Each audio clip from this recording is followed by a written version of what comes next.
So I'm sure that you've heard the news that some fatherless, friendless piece of face geek managed to leak over 2.9 billion records, including 300 million social security numbers onto the internet, because God help us if we can go a day without some middle income IT tech proving the doomsday preppers actually had a point. That was a heck of a show, man. They really should have kept that on. Luckily for you, though, that's where today's sponsor, Aura, comes in.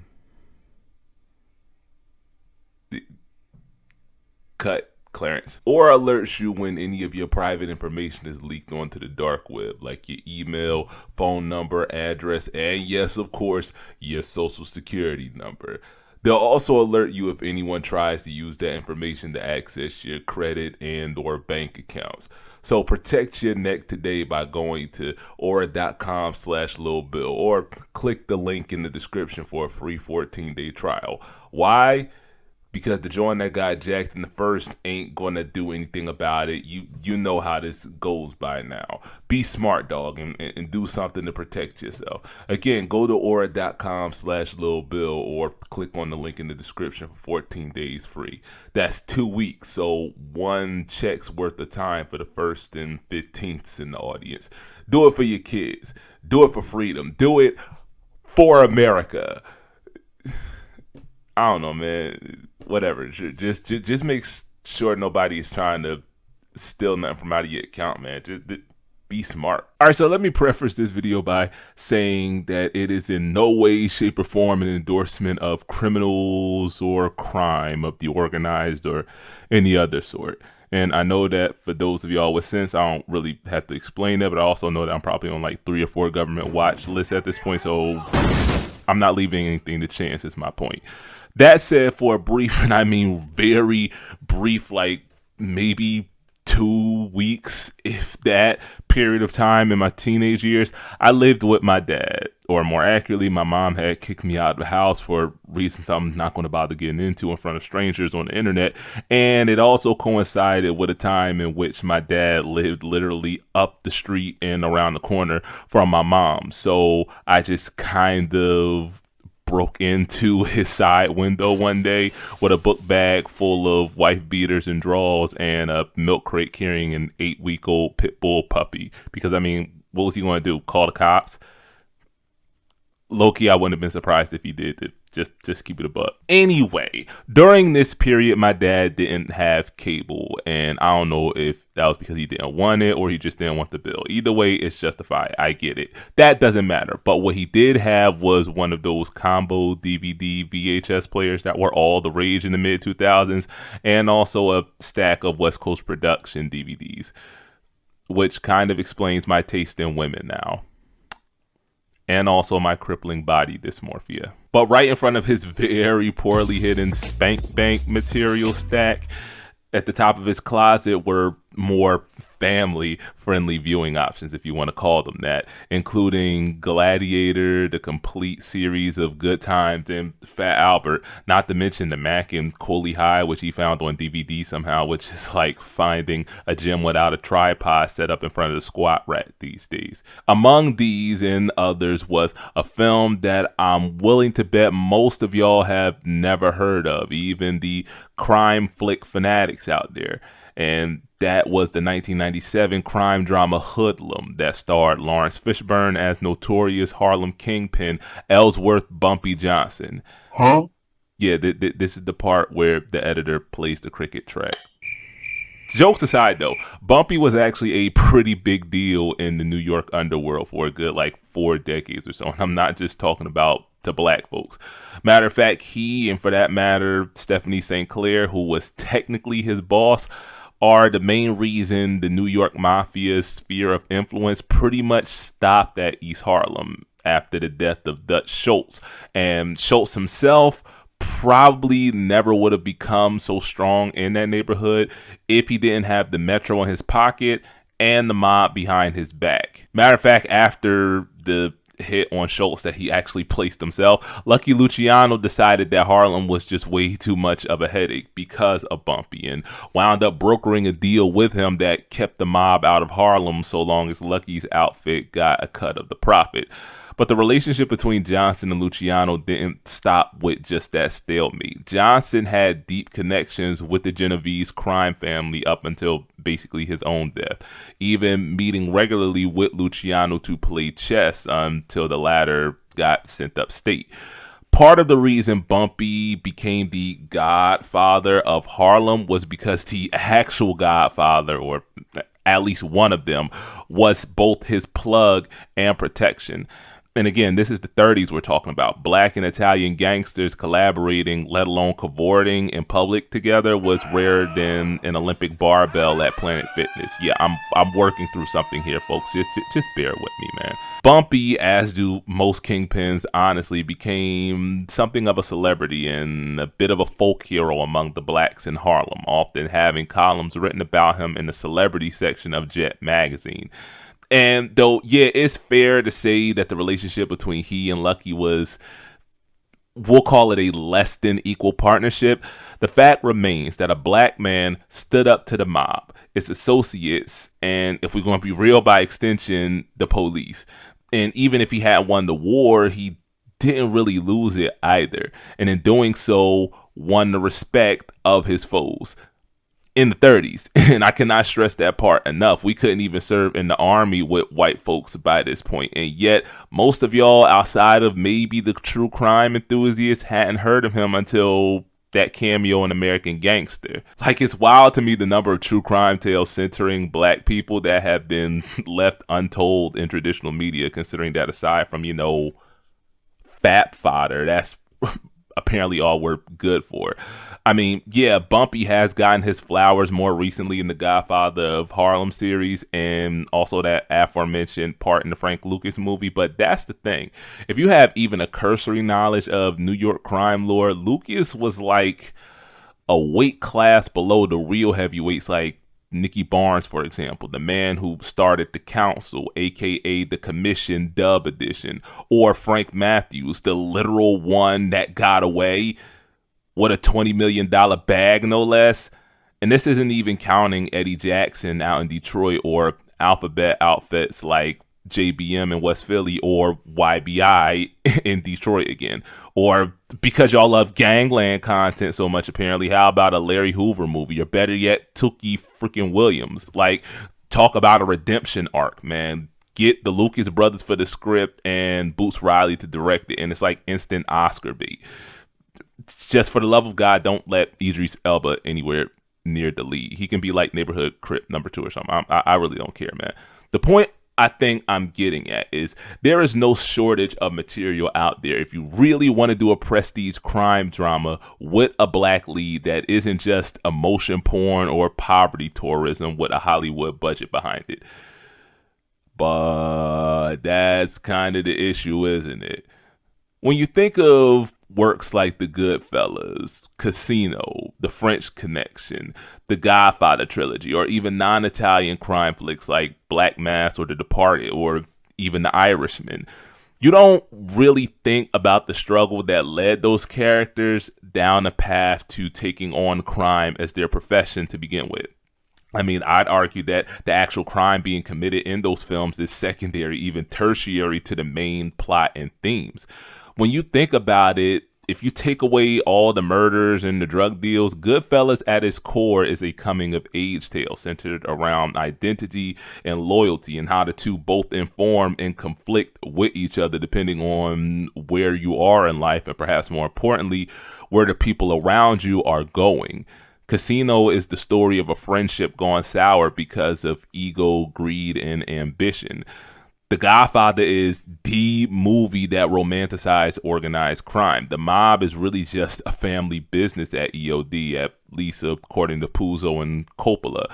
A family built on the ideas of honor, tradition, and again, loyalty. Now go watch The Wire and tell me if you get that. Exactly, bucko. Now listen, The Wire is one of my favorite dramas of all time, for the record. And if you look close enough, you can see similar themes. But if we're going to keep it a buck, at EOD, crime is the plot. More specifically, the fallout of it. Violent crime at that. And that's because that's what culture and by extension media and by extension culture, thinks blackness boils down to, if we're going to be real. It isn't until black people take on the task of telling our own stories that we do get paid in full or hoodlum or dead presidents. That is to say, a crime drama that's focused more on the drama than it is the crime. And that's the journey we're going to go on today. Half a walk down memory lane and half an exploration into the evolution of the black crime drama, which are not necessarily all hood flicks or vice versa. And if you did think that, then congratulations, bucko. You are the problem. But mostly, I want to use this to explore the ever-evolving depiction of blackness in popular media and thereby the boomerang effect it has on the black experience. How in the process of telling our own stories, the message gets a bit muddled sometimes because the person hearing it didn't pay close enough attention. And I'm going to use one film in particular to try and make this point. So, cut the title card, Clarence. Clarence. What's your name? Okay, so it's kind of obligatory that any discussion on black American film has to start with blaxploitation, right? I mean, if you do want to be a pedantic pissant about it and say that black people have been around in Hollywood since basically its birth, then okay. But we're not talking about Bojangles on this channel unless it's about a blueberry biscuit and an iced tea. Anyway, like I've mentioned in the past, most blacks who weren't Sidney Poitier or a light-skinned woman struggled to find roles that weren't supporting at best. And even those more than often fell into one of like 3 or 4 designated tropes that were pretty much mandated by the Hays Code, and I'm only like halfway joking about that. With the repeal of said code in 1968 came the revival and revision of many genres of film as much more gritty and oftentimes gruesome versions of those genres, most notably the Western and the crime thriller. It also allowed for a greater degree of artistic freedom from filmmakers, allowing them to move beyond the black and white hat morality dichotomy they'd been restricted to in the 40 years prior. This inevitably led to the creation of more morally complex characters and stories that often served as vehicles for social commentary. This was the environment in which blaxploitation was born, and it took the lessons of popular mainstream films of the time and just turned the camp up to like 11 and the Afro Sheen to 12. And while, yeah, at the time and even today, blaxploitation films were and are kind of low-key problematic, they did something that films to that point hadn't dared to do. They promoted a message of black nationalism, even anti-capitalism, casting the establishment as the unequivocal antagonist to black identity in those films and ergo in real life. The exaggerated depictions of sex, crime, and violence were done so on purpose to invoke a response from an audience that otherwise would have just treated them like just another action movie or skin flick. These films at EOD were a social commentary on the black inner city experience. And as we've established many times on this channel, nobody really listens to the hood until the hood gets too loud to ignore. Hey, how about that? Not like us. No one else was doing that or even tried to. Instead, they pointed to the respectability of Poitier as the ideal, liberation by assimilation, if you will. And I mean this is no shade to my Bahamian brethren or sisters, so Ole and Foreign Man, I really hope that y'all heard that part. Matter of fact, the titular character of Sweet Sweetback's badass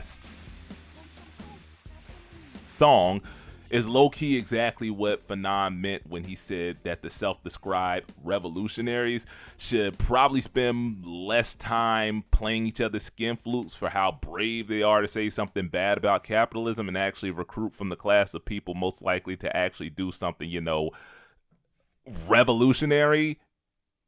Y'all getting this, bread tube?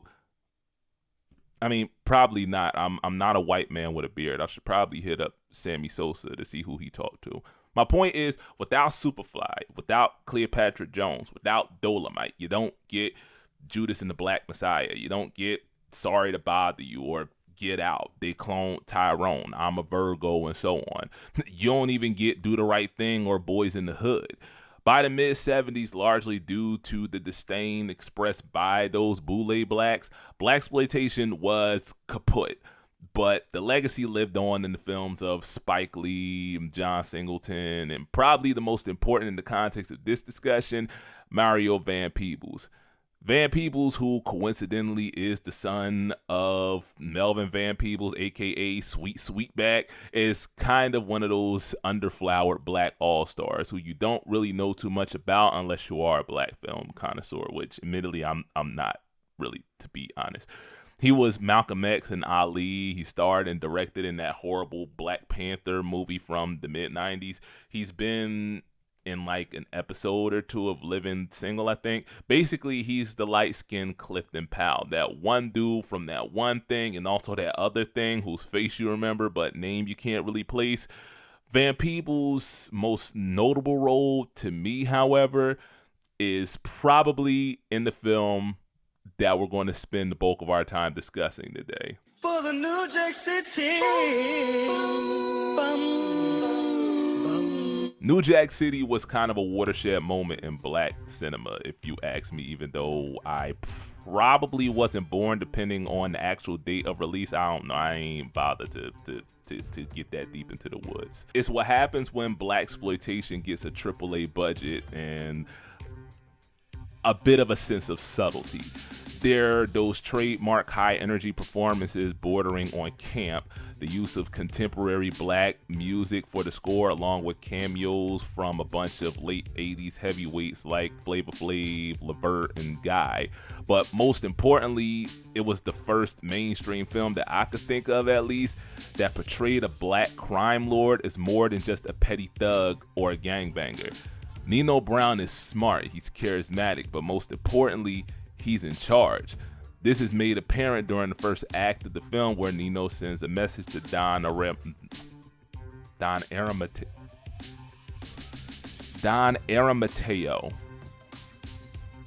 Alright, I got it.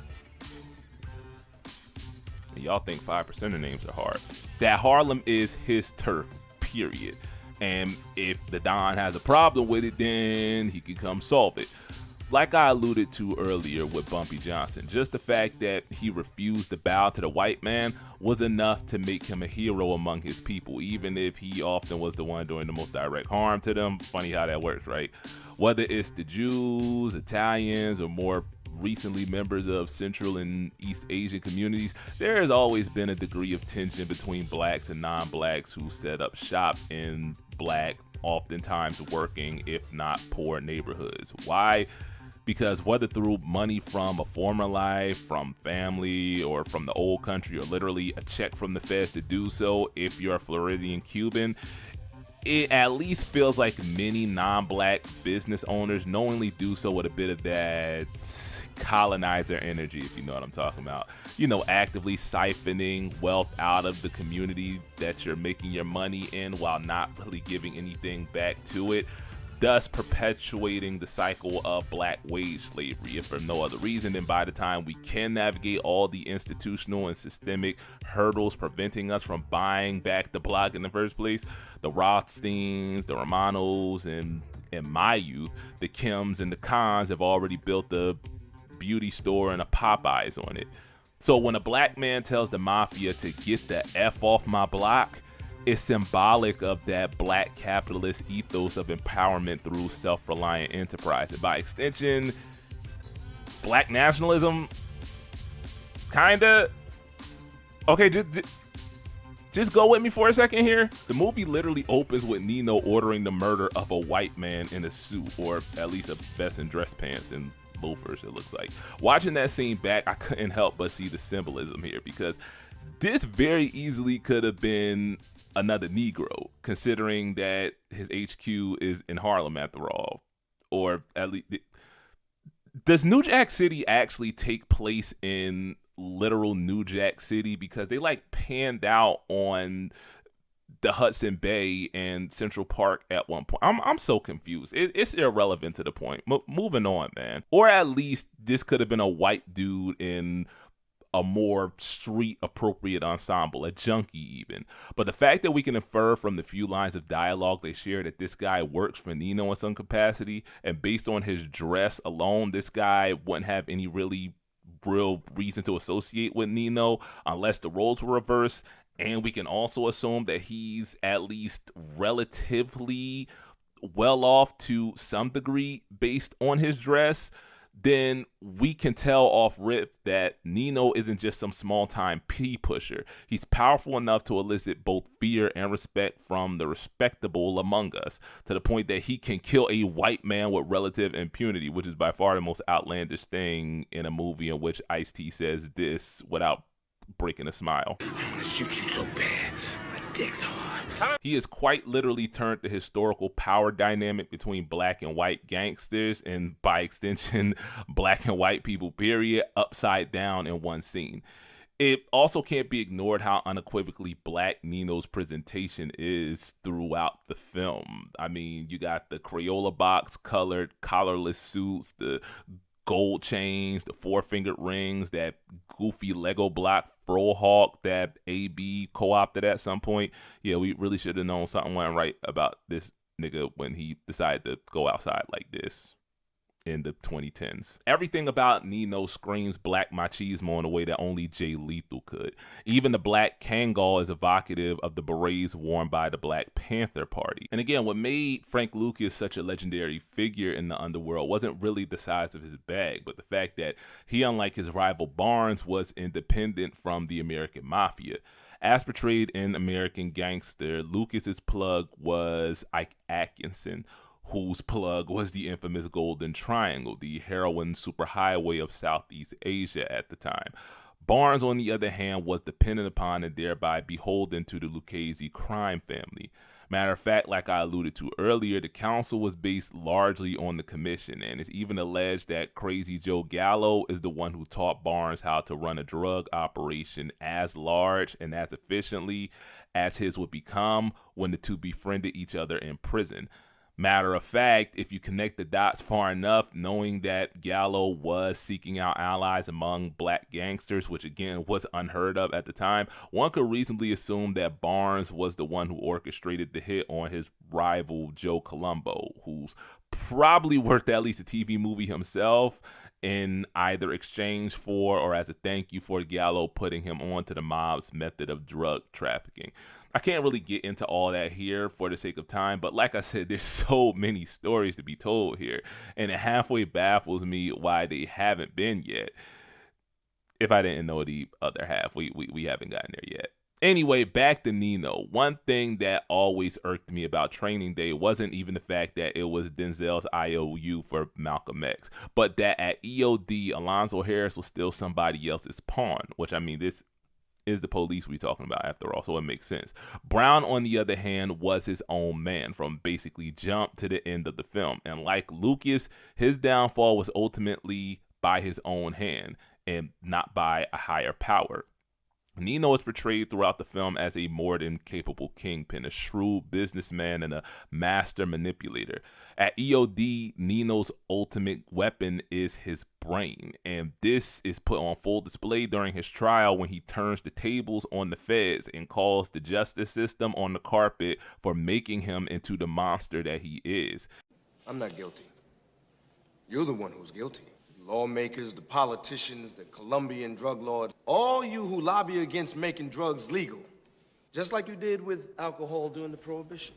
I mean, come on, let's kick the ballistics here. Ain't no Uzis made in Harlem. Not one of us in here owns a poppy feed. This thing is bigger than Nino Brown. This is big business.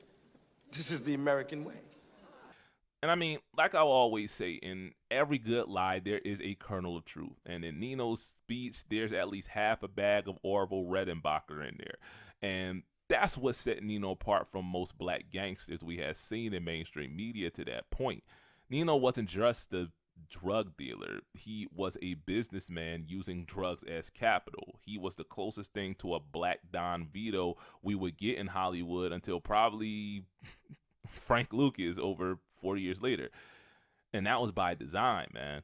Mario Van Peebles, who plays Detective Stone in the movie, also directed. He, along with Barry Michael Cooper, are largely responsible for the way that the lead villain is portrayed, as well as the impact his actions have on his community are portrayed. While Thomas Lee Wright did write the original screenplay, it was originally intended to be a Nicky Barnes biopic of sorts, described by author Carl Hart as The Godfather Part 3, but with H instead of Colt. I don't know, man. Take that part with a grain of salt. The only verifiable source I could get for that was Wikipedia, because I'm not going to buy a whole book to fact check like 10 seconds of audio. Hey, y'all got the bank. Y'all can make your own video and do that. Anyway, the script that we got was largely because of Cooper. Cooper was an investigative journalist for the Village Voice in the 80s. In 1987, he wrote 2 articles on the rise of YBI and the Chambers Brothers gangs in Detroit following the race riots there in 1962.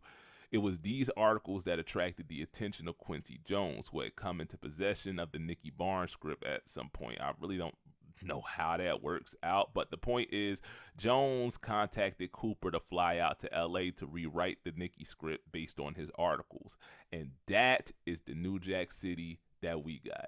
And I mean, when you do know the lore behind YBI and especially the Chambers Brothers, it's kind of obvious how the movie pulls from those stories. Like the whole taking over of the Carter houses is a play right out of the Chambers Brothers book, and like I said a while ago, was not too far from reality when and where I grew up. Matter of fact, part of me wonders if the movie inspired copycats in the real world. But my point is, again, that Brown's brain was his biggest asset, but only because it was inspired by real people. And this isn't really the way media typically portrays black crime, especially in working and underclass communities, and especially not in the 80s and 90s. It's less organized than it is opportunistic, which, I mean, if we're going to be real, all crime is opportunistic to some degree. What I'm saying is that black criminals don't have the same kind of sophistication that white criminals usually do in movies and television. Even less so is black crime justified, or at least rationalized in a way that white crime is, especially when it's white collar.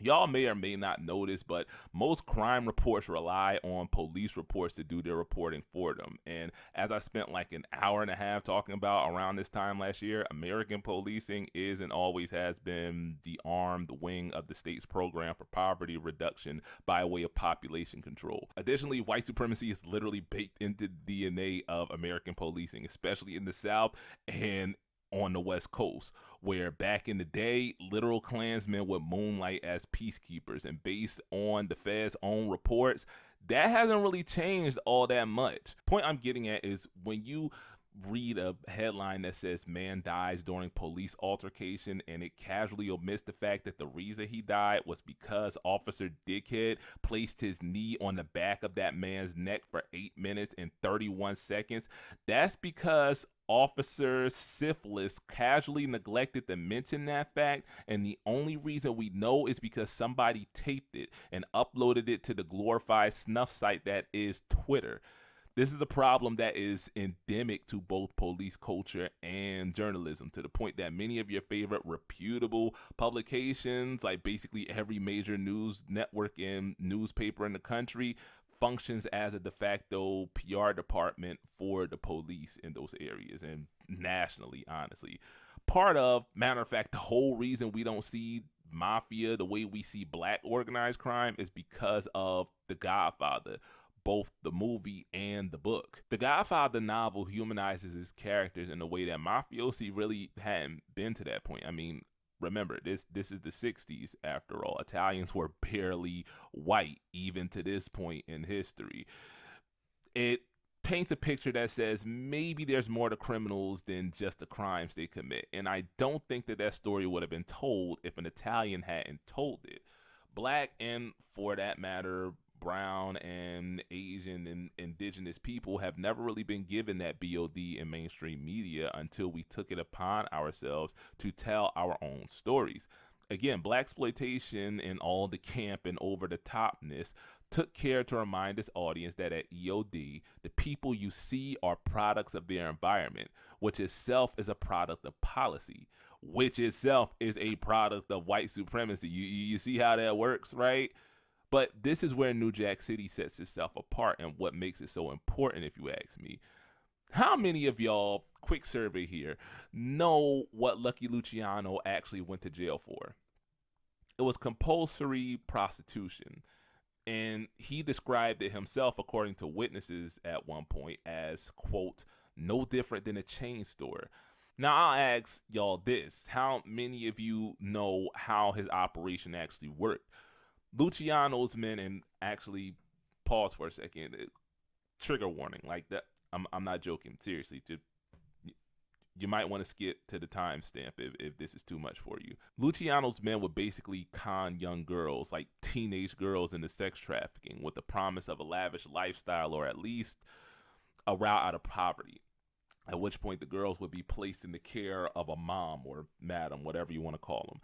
And care really isn't the proper description of their treatment, but y'all get what I'm trying to say.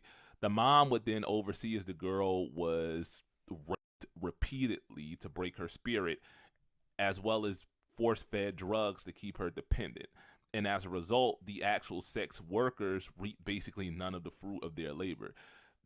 This was life for them until the girl had racked up so much mileage that she broke down mentally, physically, and more often than times both at the same time. At which point she was tossed out on the street and just left to the wolves. What I'm saying is, despite popular media's depiction of him, Luciano, like basically every crime boss before and after him, was kind of a POS. But you don't know that because rarely, if ever, do you see the direct impact of his enterprises on the people impacted by them the most. And I mean, again, look at The Godfather, Goodfellas, every mob movie in existence, basically. They do about as much as Oppenheimer did to acknowledge the human cost of his actions, to acknowledge the human cost of their MC's actions beyond, the people closest to them. That's not the case with New Jack City, and that I think is primarily because of Van Peebles. Even before we get our glimpse of Nino Brown, we're introduced to the world that created him through a compilation of news reports describing the dire condition that the city is in. Those at the top are getting richer. Over the last 3 years, the percentage of after-tax income for the rich rose 3%. I mean, this is the height of Reaganomics era America, after all. And by this point, the under and working classes were already feeling the sting of the trickle-down fallacy, something that Nino is all too aware of. It's this condition, in fact, that leads him to conclude that people will do just about anything to escape that condition, even for a moment, even if that moment cost them their life. And not once does he or his crew express any sort of remorse for knowingly exploiting his community's plight for the sake of profit. The fallout of the crack epidemic is inescapable in this movie, to the point that the borderline over-the-top manner in which it's presented is kind of necessary for the sake of levity, if you ask me. Like, again, as someone who saw the aftermath of this era in real time, some of this ish still hits a little too close to home, to the point that there's a lot of media of this ilk that I just can't sit through anymore. Like, I kind of appreciate how on the nose the messaging is, if for no other reason. I feel like Van Peebles knew a whole bunch of people were going to lose the plot at some point, which they did, but we'll come back to that later. Like, there's literally a scene where Nino and G Money are hooping on a court with the words "crack kills" spray painted on the black top beneath them. Like, it can't get more ham-fisted than that, but it is ham-fisted in the best way, I think. Like, again, if it weren't for the constant reminders of just how much damage CMB has done to the hood and how little they seem to care about it, you'd be forgiven for being seduced by Nino's magnetism.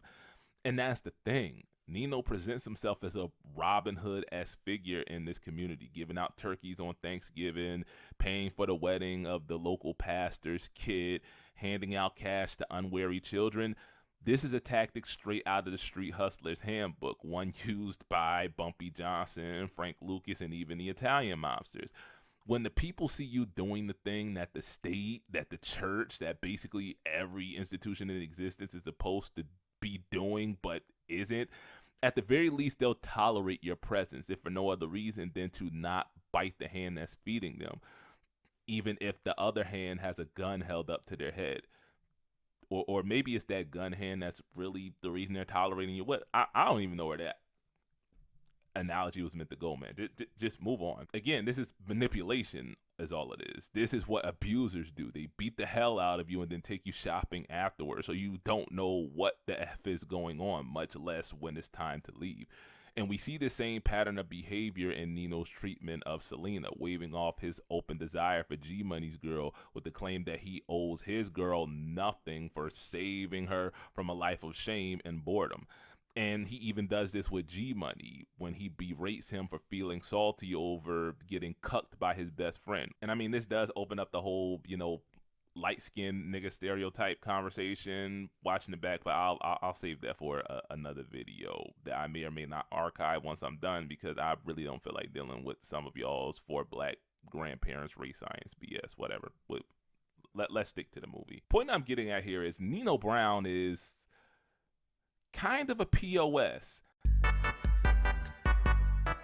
And if you didn't get that from all that I just said, then the part where he uses a little girl as a human shield should really drive that home. And yet somehow a bunch of people, I guess, must have taken a piss break during that scene every time they rewatch the movie. That is the scene I think personifies Nino Brown, and it gets to the ultimate message of the movie. It's that people like Nino, for as brilliant as they are predators at EOD. Even cannibals. Remember, this is Sweet Sweetback's son after all. Matter of fact, he played Little Sweetback in the OG film. Remember, blaxploitation films more often than not had a message in the melodrama, one that spotlighted the plight of the black inner city. It's hard for me to watch Superfly and New Jack City and not see the former and the latter a lot. Matter of fact, I'd argue that the latter, and there's a lot of ways, the spiritual successor of the former. Because, believe it or not, there is a message in Superfly, is just not told in a great way. But with that being said, whatever message Superfly was trying to get at, I think that New Jack City told it much better and with a lot more honesty. Because yeah, Nino is right that at EOD he is ultimately a product of the state's historical neglect and exploitation of black America. Like, crack is literally Reagan's fault to begin with. But at the same time, there's a big difference between Nino Brown and the average nickel and dime dealers of the world. Most hustlers, believe it or not, who know better at least, aren't really trying to build a criminal empire. They're just trying to make enough money to get out of the game alive and still live comfortably. So Frank Matthews, like, seriously, why doesn't this nigga have a movie yet? In a lot of ways, New Jack City is kind of the epilogue to Sweet Sweetback. While yes, the story of black oppression always ends with a higher power pulling the strings, that can't be an excuse we lean on to explain the pain we cause our own people away. And the ones who do so know this. Point being, solidarity can't be the excuse you give to justify exploiting your own people. And I told myself Jay wouldn't get no strays this time, but F it, cue the jigger joke, Clarence.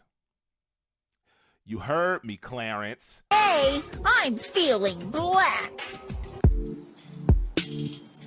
But therein lies the issue with the movie, in my opinion, or at least with the way that the movie was received.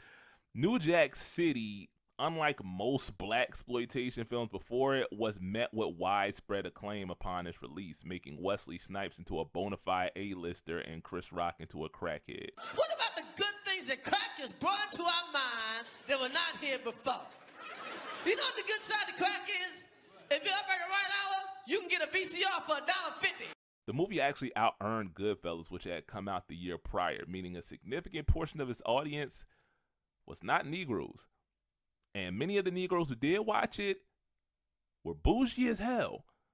And I mean, you can't really blame Van Peebles for telling this story in mixed company. I mean, that's kind of the point, right? It's policy that created Nino Brown in the first place. And policy is created overwhelmingly by rich white men using the sensibilities of middle income white men and women for that matter to justify it. So yeah, there you have it.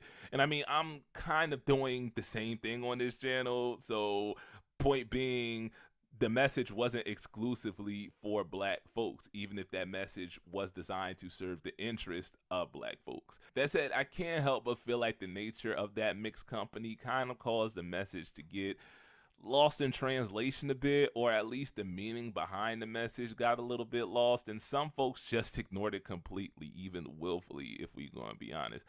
Nino Brown, much like mafiosi up to and including John Gotti, has become kind of a cult hero in some circles, especially in hip-hop ones.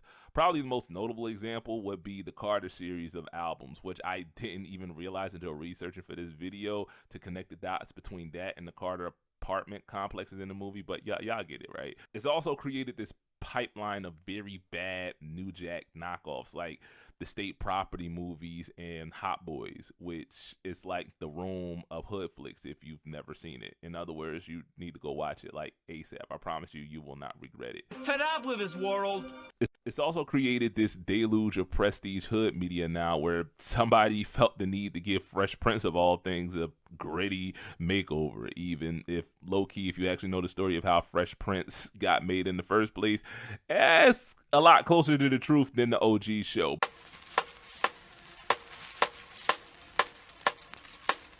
My point is, I can't really speak for anyone but myself when I say I'm kind of tired of seeing a new version of New Jack getting greenlit like every other month or popping up on Tubi.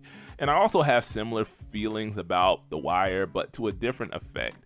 In its unflinching portrayal of what organized crime actually looks like on the street level, and furthermore the implications of such, a lot of people, specifically people who don't have to think about, much less live through that, use The Wire as poverty tourism and little more. And I mean, that's not the fault of the showrunners, but like I mentioned earlier, what does it say about the media's portrayal and thereby the impact on Black experience? And more importantly, what are the implications of that portrayal on the Black experience? Whether as a butterfly effect of its perpetual coverage of Trump or just due to force of habit, I guess, the national media has stoked the flames of this ongoing crime wave narrative that was probably a not insignificant reason why Trump won the White House in the first place. I mean, along with racist dickheadery, but that's aside from the point. Like I've said in past videos, this is USDA prime bull deficit, and every metric in the world says that crime has been on a steady and steep decline in America since the 70s, with a momentary spike in some violent crimes during and immediately following the first few months of the COVID-19 pandemic. And I mean small, like the side of Derek Chauvin's dick small. Despite this, according to multiple polls, including the Pew Research Center, most people believe crime, violent crime specifically, is not only on the rise, but is at an all-time high. Which again, no, no, it's not. And this is a direct result of the way that the media covers crime, though. Turn on the nightly news, and the first thing you're likely to see is a mugshot of stock photo angry Black ex-con, even when stock photo ex-con guy is actually the victim of the crime. And therein lies the issue, man. According to a study conducted by Vox Media in 2015, Black and Latino men are disproportionately cast and credited as terms like gangbanger, gang member, and thug, and whatever, with Black men accounting for anywhere between 60 to 66% of those roles, depending on which term you're looking at.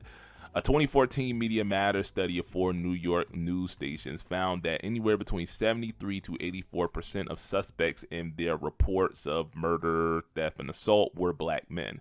However, according to the NYPD police reports from the preceding 3 years, only between 49 and 55% of arrests for those same crimes were of Black men. So yes, according to science, the New York Police Department is less racist than the nightly news, which kind of explains this coverage of Palestine thus far. I'm sorry, Jeffrey. You said I get one. That was my one. Okay? Listen, I'm gonna tell you like this. I've seen your search history, nigga. If I'm going down, we're both going down. Tell your bosses that. Another study conducted in Los Angeles found that 37% of suspects portrayed in the local news were Black, despite Blacks only accounting for 21% of that city's arrest. While another study conducted in the same city found that of the homicide cases covered in the news, 43% of the victims were white, while of the reported homicide cases by LAPD, only 13% of those victims were white. Additionally, despite that disparity, 42% of homicides covered by the LA media involved a white victim and a Black perpetrator, and these trends do remain consistent nationally. Point being, as I learned as a young journalism major, if it bleeds, then it leads, which coincidentally enough is Trap Lord Ross's entire business model. But when it bleeds and is black, or rather when the black is causing the bleeding, then your whole station is eating. And why do you think that is, bucko? Again, ask Trap Lord Ross. I've already talked at length in the past about how the historical dehumanization of black people created the tropes we've come to know and loathe today, like your Jezebels, your Mandingos, your Sapphires, and what have you. Again, I and a bunch of other people have talked at length about this, so I won't dwell. But I bring that up to make the point that black men, according to society, are literally just built differently. And no, not in a good way. This ain't that video, man. We are inherently aggressive to the point of hyperviolence, which leads us to criminality. We literally just can't help but to get into some mess, not because of any systemic, institutional, or even just interpersonal prejudice against us, but just because that's what society says black masculinity is. And that's especially true for those of us who come from places like where I grew up. And for as long as there has been a Western media, that media's depiction of blackness has been informed by what society, and more accurately, a white supremacist society, says it is. This winds up creating a vicious cycle where media presents, even perpetuates an image and a narrative to society that was informed by that society to begin with. And I'm speaking from experience, man. Like, I can't tell you how many people I've met in life who just assume because of the color of my skin and where I grew up that I just had to have been in the streets at some point. I just had to have been in a gang before I got to college. Which, I mean, like I've said in the past, I didn't do myself any favors with. Like, I was basically a B-Walk tutorial away from clapping my first set of snow bunny cheeks before I could hear the cries of my Hotep family members from across the river. So I didn't go far enough away is what I'm saying. Jokes aside, I think the point I'm getting at is words have power, and even more power does an image have. Like I said before, the vast majority of non-black people in America don't have close enough relationships with black people to actually know black people. So they rely on media to tell them what they're too afraid to ask their dreadlock coworkers. And that's dangerous, man. Life-threatening even. In a 2002 study published by the Journal of Personality and Social Psychology, participants were asked to play a video game that showed photos of either a black or a white person holding a gun or some other object like a phone, a wallet, a dildo, or whatever. The participants were told to quickly decide what the person was holding and to shoot if they thought that that object was a gun. The vast majority of folk got it right, but the it that they thought they were told to think about was not the it in question here. Participants shot at the photo of the black person an overwhelmingly more number of times than the white person, regardless of what object they were holding. And the scariest part about it, a lot of participants were black. Which kind of brings us, or at least me, full circle, man.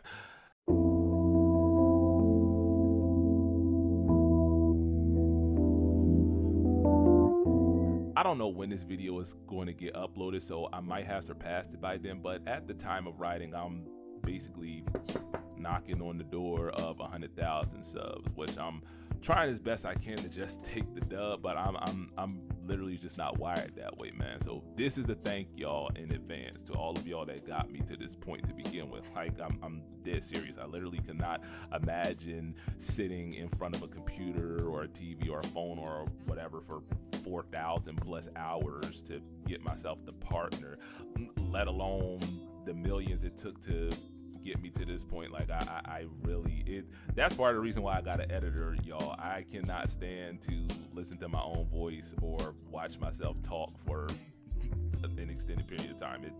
Hey, just is what it is. That said, part of the reason I can't really take the dub is because that milestone to me is more a sobering reminder of what I am now than it is a victory lap to be taken. Because as far as I know, to the best of my knowledge, I am probably the biggest black male creator on this platform that's not just saying the things that I'm saying, but saying it from the perspective of a project, baby. I'm basically the designated hood nigga of cornbread now, and I really don't know how to feel about that. Especially knowing what I know now about, let's just call it, some of the contradictions about Left 2. Because some of y'all may not know this, but we, and by we I mean us creators, we can see who y'all are watching besides us in our analytics, or at least we can see like the 10 or so channels with who we share the most viewers in any given period of time. And I mean, YouTube doesn't ask for the race of its watchers, and if it did, it probably violates some civil rights law or something, and even if it didn't, it would pretty much be useless anyway. It would be like the age verification on smut sites, basically. But we can at least infer the race of our audience based on who else we can see y'all watching. And let me tell y'all something.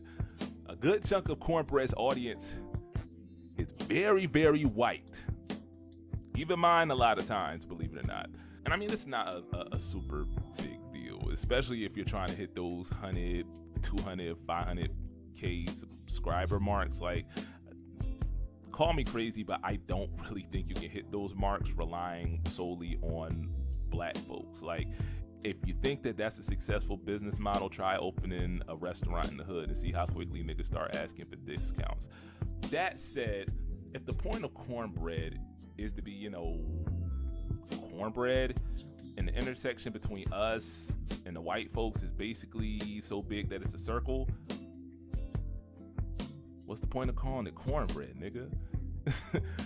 Like, seriously, what is the point of this space if all it's going to be is a window into a very specific form of black identity for white folks?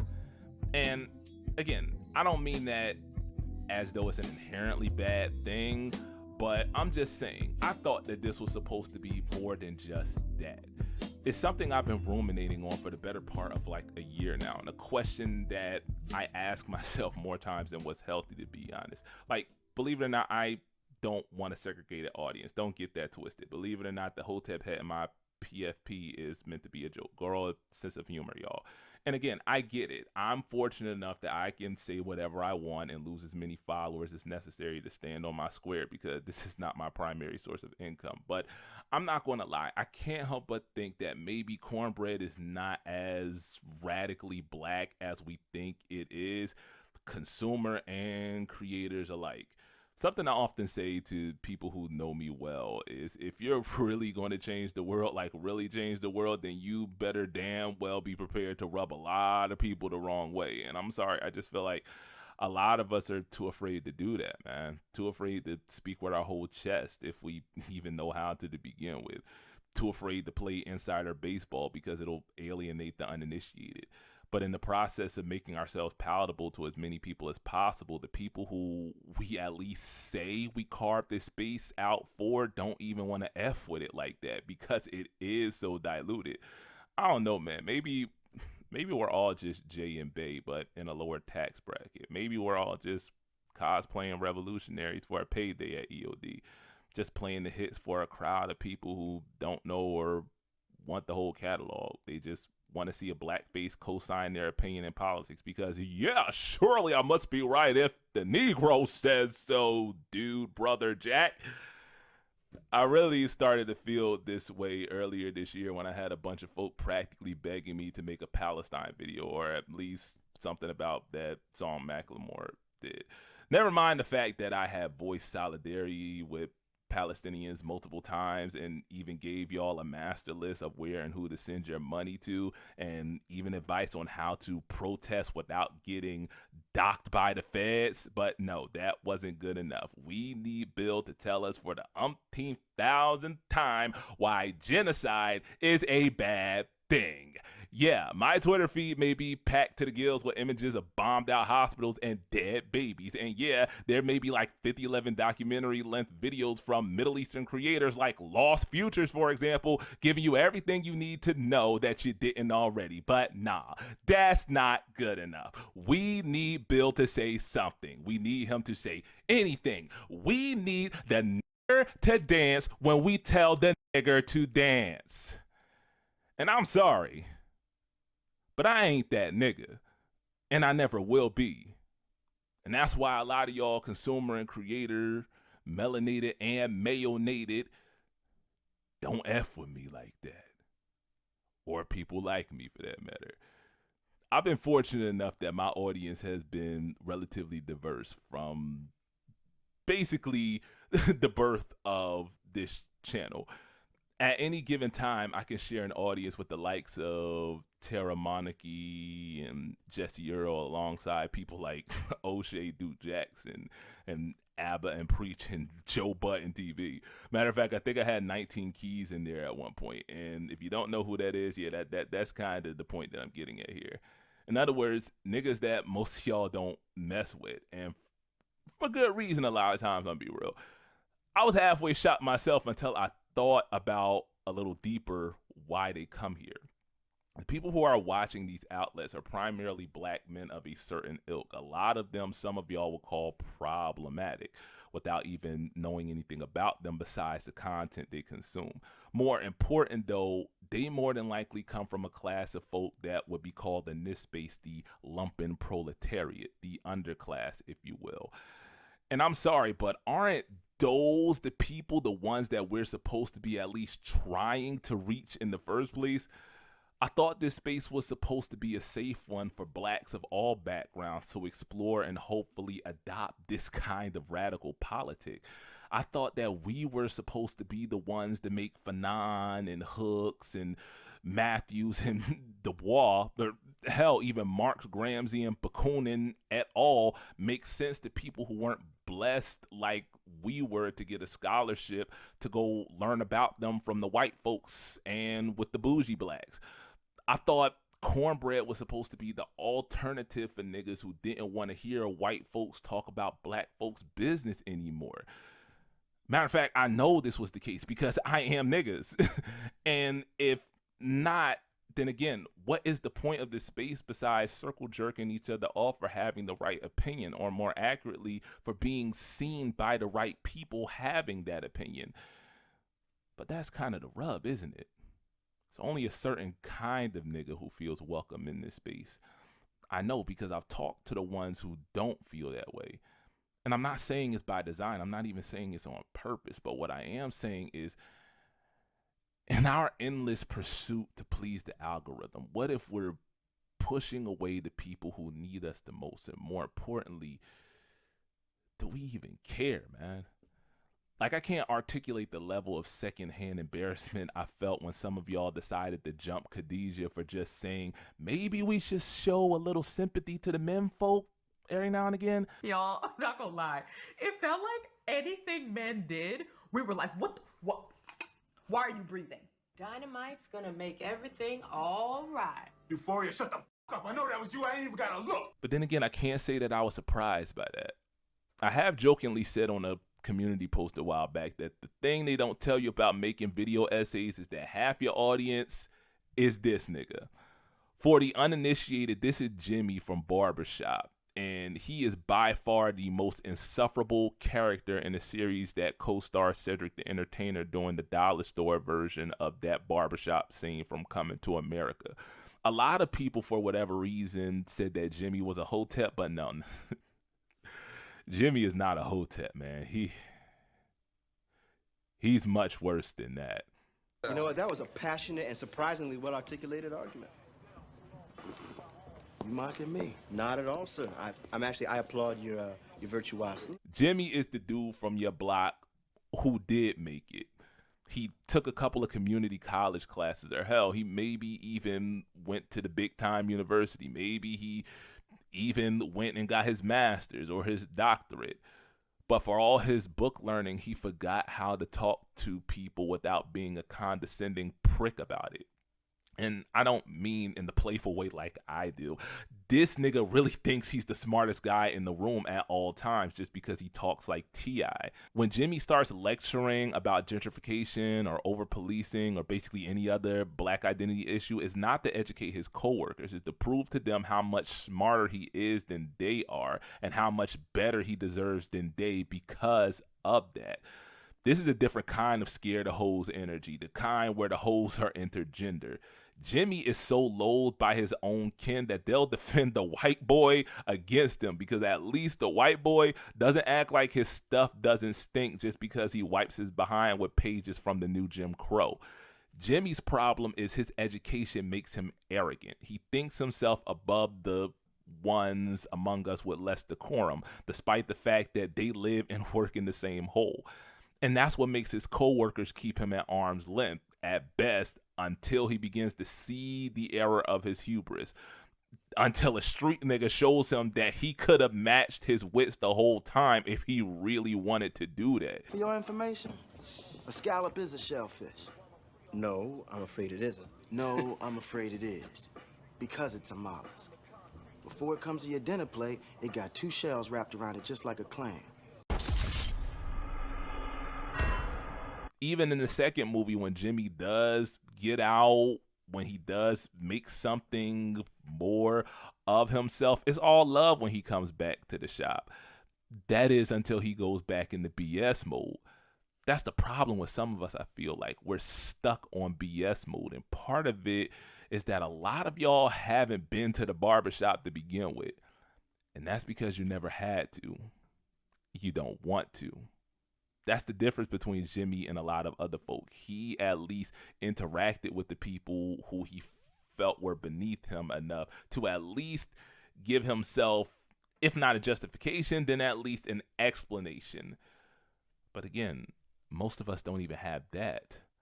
Probably in large part because of the hip hop summer videos, my audience is melanated significantly, practically overnight. At least again, I can infer as much at least.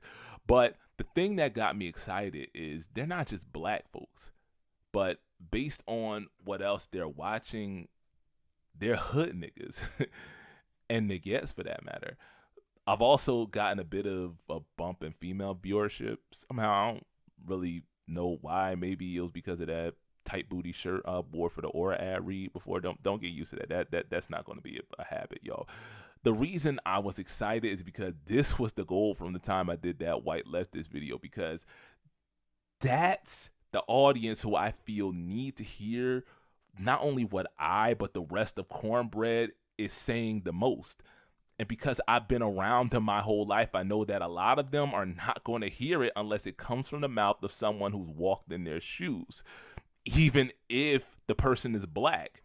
Reason being, most of us don't acknowledge, let alone mess with those folk until or unless it's to clown them for what they believe or berate them for their behavior. That's what draws a lot of those folk to this channel, I believe. See, when I make fun of hoteps, it's in jest. It's pretty clear from the way that I talk about them that, yeah, I believe that a lot of what they believe and espouse is goofy as all get out. That's obvious, but I don't really hate them for that. But for most of y'all, there's a real disdain in the way you talk about them. Because again, a lot of y'all never really had to interact with one until you went to college. Hell, a lot of y'all went to college and still haven't interacted with one outside of the internet. You just found out what a hotep was when you saw Kyrie burning sage. But what if I told you that? I'm going to save that for next month. But my point is, a lot of these people that y'all despise are the people with whom I empathize. Because even if our methods, even if our ideology is polar opposite, the goal is still the same. Black nationalism. Even if our interpretations of such are, again, practically polar opposite. And I'm not willing to throw the baby out with the bathwater. There's something to work with there. They recognize that and they respect me for that, even if they don't agree with me most of the time. They know me, even if not personally. I am Big Cuz to them. I am OG. I am them. And that's the reason a lot of the rest of y'all, again, don't F with me, including the blacks. My point is, I am not like most of the other people in this space saying the things that I am saying the way that I am saying them. For some of y'all, that's off-putting, and for others, let's keep it a buck, it's kind of intimidating. And I mean, I get it. You can't rock on everybody's boat. I understand better than anyone that I am a lot to handle. Believe it or not, I am my own worst critic. But that said, I'm more than likely never going to have the kind of platform that FD has, let alone, you know, someone like H-Bomb or ContraPoints or anyone else of that level of repute. Because I just don't care about making white folks and bougie blacks comfortable enough with me to share me on Reddit or in their community tab. What I do care about is making a space for my cousins, my god brothers, my aunties, my uncles, my homeboys and girls, and for all of them to come and to learn without feeling a type of way for not knowing what a lol cow means. But what does that say about you, the viewer, and even some of you creators, that you can't tolerate, let alone interact with someone you don't interact with regularly for more than 30 seconds? That you'd probably cross the street if you saw me in real life. Matter of fact, you definitely do that if you've met me on the internet. I am not cuddly like FD. I'm not eternally affable like Farman. And this is no shade to either of them. They're both good friends of mine, or at least Farn is. FD, the beef is still on, nigga. Nah, never mind. Y'all killed the bit. Whatever. It was fun while it lasted. Matter of fact, speaking of FD, I remember when he had shared the joint that I did about life it was like 2 years ago, I think, at this point. And the comments on that post range anywhere from, yeah, this nigga is speaking facts, man, to gee willikers, FD, why isn't he more cuddly like you? And again, that's not shade to him. Sometimes I wish I were as cuddly as him, because some of y'all won't pay attention otherwise. But my point is, I would have never gotten to this point, I believe, without FD's cosign, his constant and consistent promotion of my work. And the reason is, I am an above average sized black man who yells. I have a bald head, big arms, and a baby Philly beard, or at least when it's not cut down, it is. If I were a dark skinned man, I'd basically be that angry black man meme personified. Or at least that's what your implicit bias tells you about me. And again, I can't stress this point enough. I am not talking to just the non-blacks in the room. Like I've said multiple times here and other places, I am not a tough guy, at least not relative to the environment I come from. But that's just it. A lot of qualities that make people look the other way without even giving one of my joints 5 minutes before not just casting judgment on the joint itself, but on me as a person, are the same qualities that attract that audience I've been targeting since the White Leftist video. And the fact that it does just make me think that maybe LeftTube is not nearly as progressive as we believe, or better yet, presented to be. And I mean, whatever, nigga. Take two of these, call me in the morning and tell me how you feel. But this isn't really about me personally. It's about people like me. Replace Lil Bill with John Lewis or Bellamy or Overthrow Media or any other creator who comes from a similar environment or experience and who aren't scared or ashamed to wear that experience on their sleeves.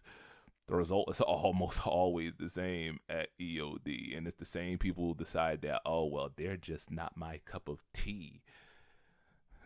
Or maybe you just don't like tea to begin with, it's what I'm trying to say. My point is, as thankful as I am to have reached this point, if we really live the lives that we sing about, then it probably shouldn't have been this hard. And more importantly, I shouldn't have been the first one to get here. And I mean, in a vacuum, again, it is what it is, different strokes and all that. But my point is, in a space with people whose personal politics, at least nominally, is some amalgamation of kumbaya and give us free. I don't know, man. It just kind of leaves a sour taste in my mouth, especially considering that a lot, if not most of what we talk about doesn't even impact us directly nearly as much as the people we lock out. Again, whatever, nigga. But it brings me back to my point that no matter how progressive your politics are, no one is immune to propaganda, man. Especially when it just reinforces what you already believe.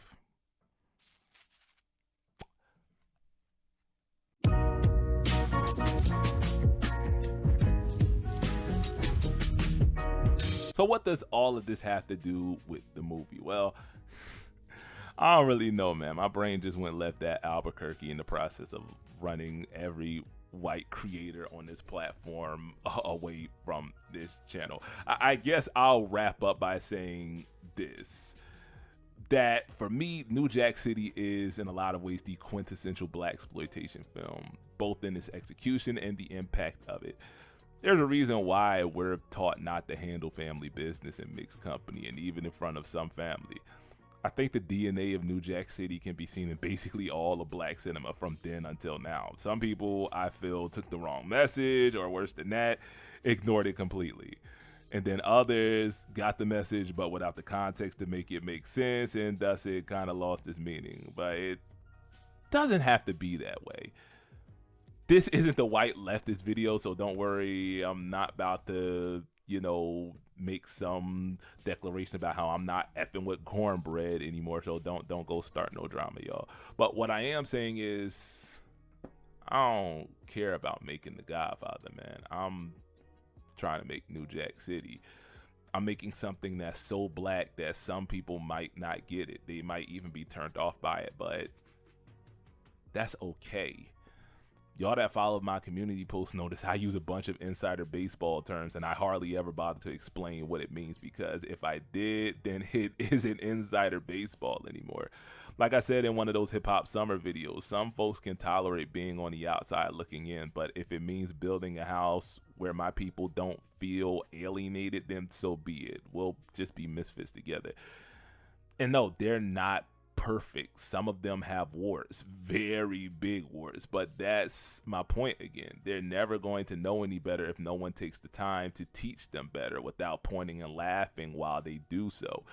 My hope is eventually we can all get to that point where we stop fishing for cosigns from white folks at the cost of connecting with our own folk. And to the whites and non-black and browns who have stuck around to this point, I commend y'all.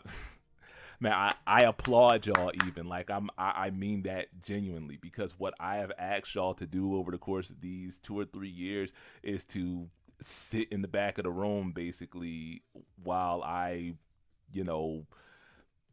hold court with my kin. And if you do glean something from the things that I say and apply it to your own experience, that's been extra credit to me. And that is not an easy thing to do. I know I did it for 4 years as an undergrad, but again, as a black man in America, that's what I've had to do, and that's what we all still have to do. And that's why we made cornbread, man. But I don't know, maybe we're no better than the niggas who made Hot Boys. Maybe we lost the plot trying to make ourselves palatable by focusing a little too much on mass appeal or on our own little hut within the village of black identity, as opposed to, the village itself. I don't know. So this isn't me saying that this is what it is, but it is me saying that I don't want to do that. And I have no plans on doing so. I don't know. What would make this video easier? A dick joke, white humor, right? Dick joke. There you have it. Penises. What's your name?